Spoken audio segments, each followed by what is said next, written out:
কালিঘাট যাবেন না? কালিঘাট যাবেন না? এরকম করে কাজ ভাই বলেন মুখে সিগারেট থাকবে ভ্যানজেল সিগারেট থাকবে হ্যাঁ ঠ্যাঙের উপর ঠ্যাং দেখবে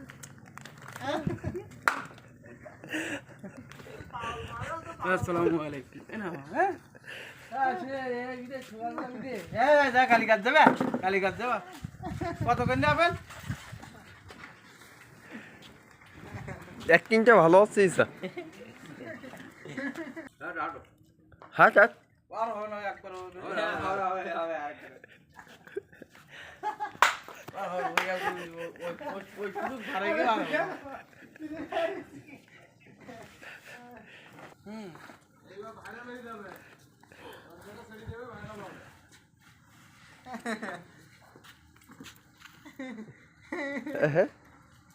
ঠিক আছে তো এই মাসুদ যে টাইটা করে গান সাকিব খান ঠিক আছে না হলো আর টোল নেওয়া না কিছু হ্যাঁ খালি হাতে যাবা চলো ঠিক আছে তো ইসা